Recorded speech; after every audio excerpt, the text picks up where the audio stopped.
लेकिन बांग्लादेश के हालात बहुत बिगड़ गए हैं। वहाँ पे आज 50 तो सरकारी तौर पे, लेकिन वैसे बात हो रही है कि कुछ 60 से 65 लोग और वहाँ पे जो है वो अपनी जानों से गए बांग्लादेश में। और वहाँ पर जो है वो चिटागोंग में और बाकी जगहों पे सरकारी इमलाक को आग लगा दी है और ये सारा। और जो साबिक जो यानी एक तो सारी पब्लिक निकली हुई है, फिर इंटरनेट और सारा उन्होंने बंद कर दिया, बिल्कुल टोटल ब्लैकआउट है। तीसरी जो चीज़ है वो ये है कि जो साबिक फ़ौजी अफसरान हैं वो भी, उन्होंने भी दरख्वास्त कर दी है हसीना वाजी से कि वो अपने आप को जो है वो इस्तीफ़ा दे दें। लेकिन अब जो मुजाहिरीन हैं उनका मुतालबा एक उसमें ऐड हो गई ये चीज़। पहले तो इस्तीफ़े का मुतालबा कर रहे थे, अब वो कह रहे हैं कि हसीना वाजिद पे जो कत्ल हैं, उनके जो जराइम जो लोगों की जाने गई हैं, तो कत्ल के मुकदमात कायम किए जाएँ, गिरफ़्तार किया जाए और कत्ल के मुकदमात कायम किए जाएँ। तो बांग्लादेश जो है उसको वो भी अब काफ़ी ज़्यादा वहाँ के हालात ख़राब हो गए हैं, बहुत ज़्यादा ख़राब हो गए हैं। और एक प्रॉपर खाना जंगी में इसलिए कह रहा हूँ कि उन्होंने अपने हामियों से कहा कि तुम भी आ जाओ। इन्होंने कहा कि जी यानी आज जो कुछ हुआ है ना, ये जो 75 लोग मरे हैं, तो इसमें इस तरह से हुआ है कि वो थानों पे वो पुलिस का असला लेके पुलिस उधर मिल गई, वो डंडे उठा लिए लोगों ने। फिर वो हसीना वाजिद ने अपने लोगों से कहा कि तुम आ जाओ, वो आए तो लोगों ने पकड़ के उनको मार दिया, जान जान से मार दिया। मतलब एक प्रॉपर खाना जंगी होती है ना मुल्क में, क्या वो इस वक्त वहाँ पे है। अब वहाँ पे माशाल्लाह की तरफ जा रहा है मामला, कहाँ जा रहा है, लेकिन बहुत तेज़ी के साथ वहाँ पे सिचुएशन जो है वो डिटोरिएट हो गई है, बहुत ज़्यादा बिगड़ गए हैं। और ये कोई 300 के लगभग इंसानी जानें चली गई हैं चंद, और टोटल वहाँ पे ब्लैकआउट और मार धाड़ और स्टूडेंट सड़कों पे और केओस है। एयरपोर्ट्स बंद हैं, गाड़ियों को, थानों को आग लग रही है, जेल तोड़ दी है कुछ देर पहले, मतलब एक मुकम्मल अनारकी है वहाँ पे। यही वेनेजुएला में मुजाहरे हो रहे हैं, लेकिन किसी और अंदाज में हो रहे हैं। और ये इसके साथ जो है यहाँ पर चूंकि बड़ी पावर्स का है, मैं इसमें बरतानिया में तो एक दूसरे राइट्स हैं, वहाँ पर सुकून आए, वहाँ तो नस्ल परस्त और उस तरह से है, तो मैं उस पर ज़्यादा बात नहीं कर रहा। लेकिन ये चूँकि एक बिग पावर कंपटीशन का ही हिस्सा हैं सारे के सारे मुल्क जहाँ पे इस वक्त, ये तो खैर नहीं, इसको तो मुझे नहीं पता बिग पावर कंपटीशन कहा जाए या ना कहा जाए। ये जो गज़ा में हुआ है ये तो कत्लेआम हो गया ना, लेकिन चूँकि इसमें पोजीशन ले ली है, रशिया और चाइना फ़लस्तीनियों के साथ खड़े हैं, और इधर जो अमेरिका इसराइल के साथ आके बगैर वजह के आगे है। इसराइल एक लाइबिलिटी है, बहुत बड़ी लाइबिलिटी अमेरिका के लिए बन चुका है। मैं हैरान हूँ कि उन्होंने पूरे अपने जो वॉरशिप्स उतारे हैं। मैं आज उनकी स्टेटमेंट ये देख रहा था, तो उसमें स्टेटमेंट को अगर हम दिखा सकें उनके जो डिपार्टमेंट डिफेंस की, तो उसमें उनके बहुत वॉरशिप्स, बहुत ज़्यादा वॉरशिप्स होते हैं। जितना ज़्यादा आप वॉरशिप्स को उतार देते हैं ना समंदरों में, तो हिफाजत तो अपनी जगह जो होनी है सो होनी है, लेकिन उसके साथ साथ वो वल्नरेबल हो जाते हैं। वनरेबल भी तो हो जाते हैं ना टैक्स के लिए। आप ज़्यादा टारगेट्स प्रोवाइड कर देते हैं अपने जो आपके दुश्मन हैं उनको टारगेट्स आप प्रोवाइड करते हैं कि भाई हम यहाँ पर भी हैं, हम यहाँ पर भी हैं, तो वो इधर बचाने में लग जाते हैं। छोटे छोटे रॉकेट्स यहाँ पे हो जाती है तो वो इधर इंगेज हो जाते हैं, तो वो उधर पता चला किसी ने इधर इंगेज किया अमेरिकन को या जहाज़ों को, तो और बड़ी एम्बेरसमेंट है कि अगर कोई जहाज़ जो है उस पर वो गिर जाए या कोई, तो वो बगैर वजह के इन्होंने इतने सारे अपने फ्लीट्स और कैरियर्स और ये सारे उतार दिए वहाँ पे। और जैसे कोई बहुत बहुत ज़्यादा, मतलब बहुत ज़्यादा उतार दिए। मतलब मैं बड़ा हैरान हूँ कि इस वक्त अमेरिका थोड़ा सा अपने आप को दूर रखता और इस मामले को डिप्लोमेटिकली हल करने की कोशिश करता, जैसे वो बता उन्होंने पूरी फ़ौजें उतार दी हैं।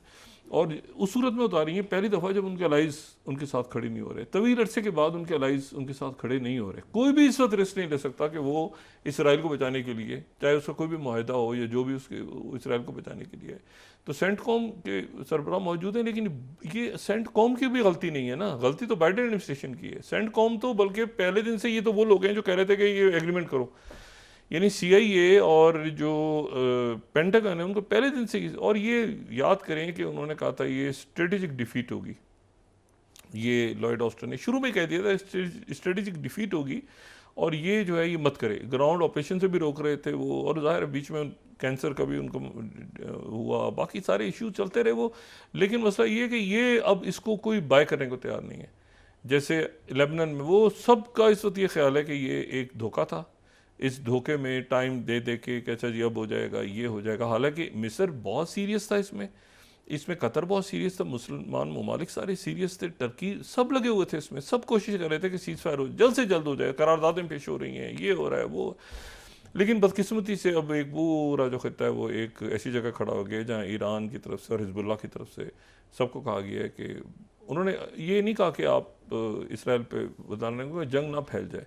उन्होंने कहा जितनी फैलती है फैल जाए, अब मतलब अब जो होने जा रहा है वो जितना होता है एक ही दफ़ा हो जाए, क्योंकि वो अभी तक तो 40,000 फ़लस्तीनियों का इशू था, अब उन्होंने क़यादत को हिट किया और ईरान में हिट किया, और उसके साथ ही हिजबुल्लाह को उन्होंने प्रोवोक कर दिया। सीरिया, इराक, यहाँ सब रिस्ट्रेन थे लोग, एक तरह से ठंडा माहौल चल रहा था कि भाई अमेरिकन बेसिस भी रहेंगी इराक में, तो एक कूल चल रहा था मामला। लेकिन बांग्लादेश के हालात बहुत बिगड़ गए हैं। वहाँ पे आज 50 तो सरकारी तौर पे, लेकिन वैसे बात हो रही है कि कुछ 60 से 65 लोग और वहाँ पे जो है वो अपनी जानों से गए बांग्लादेश में, और वहाँ पर जो है वो चिटागोंग में और बाकी जगहों पे सरकारी इमलाक को आग लगा दी है और ये सारा। और जो साबिक जो यानी एक तो सारी पब्लिक निकली हुई है, फिर इंटरनेट और सारा उन्होंने बंद कर दिया, बिल्कुल टोटल ब्लैकआउट है। तीसरी जो चीज़ है वो ये है कि जो साबिक फ़ौजी अफसरान हैं वो भी, उन्होंने भी दरख्वास्त कर दी है हसीना वाजी से कि वो अपने आप को जो है वो इस्तीफ़ा दे दें। लेकिन अब जो मुजाहिरीन हैं उनका मुतालबा एक उसमें ऐड हो गई ये चीज़। पहले तो इस्तीफ़े का मुतालबा कर रहे थे, अब वो कह रहे हैं कि हसीना वाजिद पे जो कत्ल हैं, उनके जो जराइम जो लोगों की जाने गई हैं, तो कत्ल के मुकदमात कायम किए जाएँ, गिरफ़्तार किया जाए और कत्ल के मुकदमात कायम किए जाएँ। तो बांग्लादेश जो है उसको वो भी अब काफ़ी ज़्यादा वहाँ के हालात ख़राब हो गए हैं, बहुत ज़्यादा ख़राब हो गए हैं। और एक प्रॉपर खाना जंगी में इसलिए कह रहा हूँ कि उन्होंने अपने हामियों से कहा कि तुम भी आ जाओ। इन्होंने कहा कि जी यानी आज जो कुछ हुआ है ना, ये जो 75 लोग मरे हैं, तो इसमें इस तरह से हुआ है कि वो थानों पे वो पुलिस का असला लेके पुलिस उधर मिल गई, वो डंडे उठा लिए लोगों ने, फिर वो हसीना वाजिद ने अपने लोगों से कहा कि तुम आ जाओ, वो आए तो लोगों ने पकड़ के उनको मार दिया, जान जान से मार दिया। मतलब एक प्रॉपर खाना जंगी होती है ना मुल्क में, क्या वो इस वक्त वहाँ पे है। अब वहाँ पे माशाल्लाह की तरफ जा रहा है मामला, कहाँ जा रहा है, लेकिन बहुत तेज़ी के साथ वहाँ पे सिचुएशन जो है वो डिटोरिएट हो गई है, बहुत ज़्यादा बिगड़ गए हैं। और ये कोई 300 के लगभग इंसानी जानें चली गई हैं चंद, और टोटल वहाँ पे ब्लैकआउट और मार धाड़ और स्टूडेंट सड़कों पे और केओस है। एयरपोर्ट्स बंद हैं, गाड़ियों को, थानों को आग लग रही है, जेल तोड़ दी है कुछ देर पहले, मतलब एक मुकम्मल एनार्की है वहाँ पे। यही वेनेजुएला में मुजाहरे हो रहे हैं, लेकिन किसी और अंदाज में हो रहे हैं। और ये इसके साथ जो है यहाँ पर चूँकि बड़ी पावर्स का है, मैं इसमें बरतानिया में तो दूसरे राइट्स हैं, वहाँ पर सुकून आए, वहाँ तो नस्ल परस्त और उस तरह से है, तो मैं उस पर ज़्यादा बात नहीं कर रहा।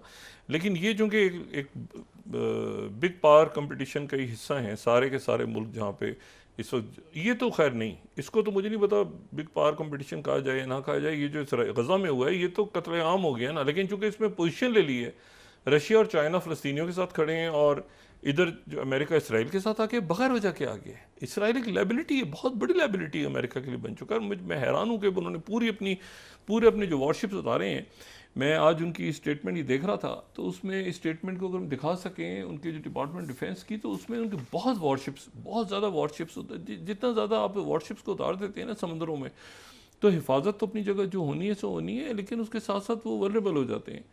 वनरेबल भी तो हो जाते हैं ना टैक्स के लिए। आप ज़्यादा टारगेट्स प्रोवाइड कर देते हैं अपने जो आपके दुश्मन हैं, उनको टारगेट्स आप प्रोवाइड करते हैं कि भाई हम यहाँ पर भी हैं, हम यहाँ पर भी हैं, तो वो इधर बचाने में लग जाते हैं। छोटे छोटे रॉकेट्स यहाँ पे हो जाती है, तो वो इधर इंगेज हो जाते हैं, तो वो उधर पता चला किसी ने इधर इंगेज किया अमेरिकन को या जहाज़ों को, तो और बड़ी एम्बेरसमेंट है कि अगर कोई जहाज़ जो है उस पर वो गिर जाए या कोई, तो वो बगैर वजह के इन्होंने इतने सारे अपने फ्लीट्स और कैरियर्स और ये सारे उतार दिए वहाँ पे।